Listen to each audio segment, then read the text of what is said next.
La parole est à Madame Savey pour le groupe écologiste.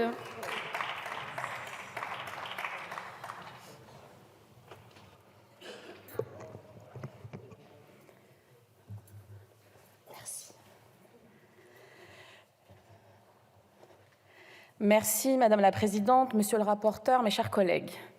Permettez-moi ce mois de janvier de vous souhaiter sincèrement une belle année, de la réussite dans vos missions.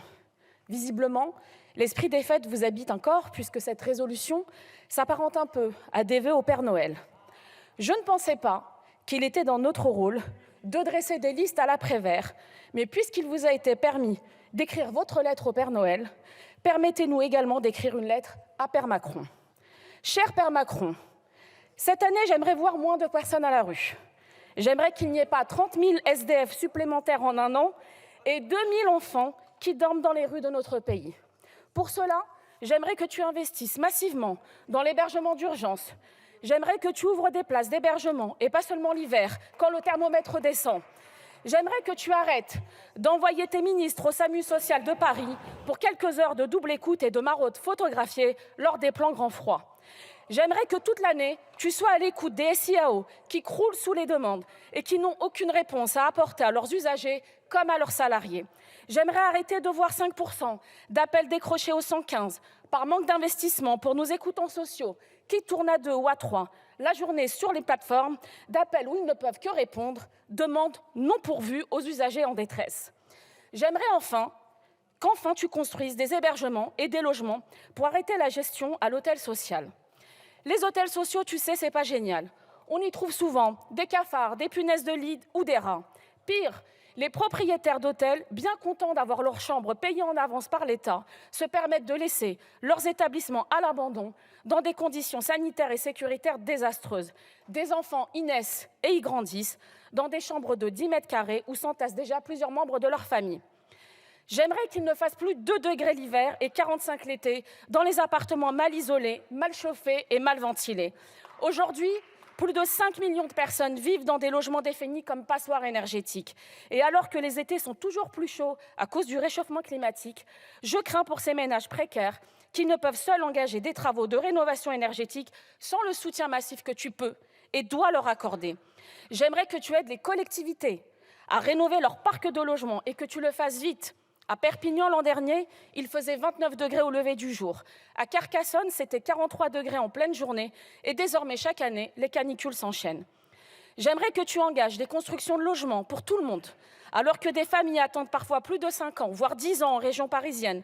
L'an dernier, tu as mis en chantier 66 500 logements sociaux pour un besoin de 200 000. 10 ans d'attente.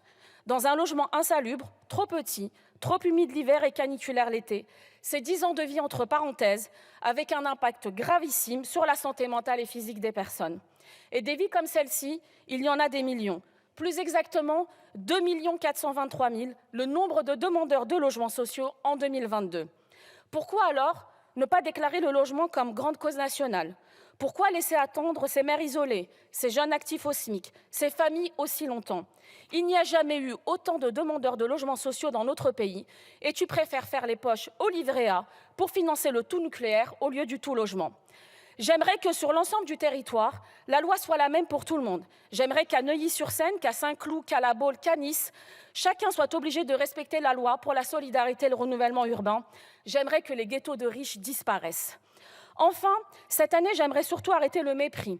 J'aimerais arrêter d'entendre des petites phrases de tous tes amis qui disent que dormir dehors est un choix. J'aimerais arrêter le mépris du logement en refusant de lui accorder un ministère de plein exercice, alors même que c'est le logement qui conditionne la qualité de vie de tous nos concitoyens. J'aimerais arrêter le mépris des personnes en situation de précarité avec la loi anti-squat votée ici l'an dernier. J'aimerais en somme non pas supprimer la souffrance en ce monde, mais y détruire la misère.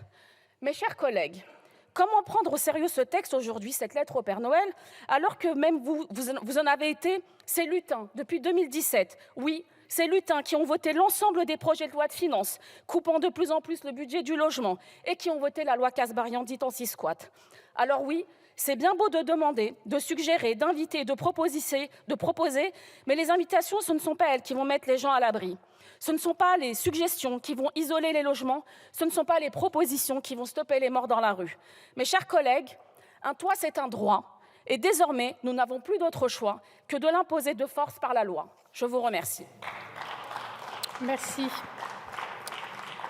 La parole est à Monsieur Le Gaillic pour le groupe de la Gauche démocrate.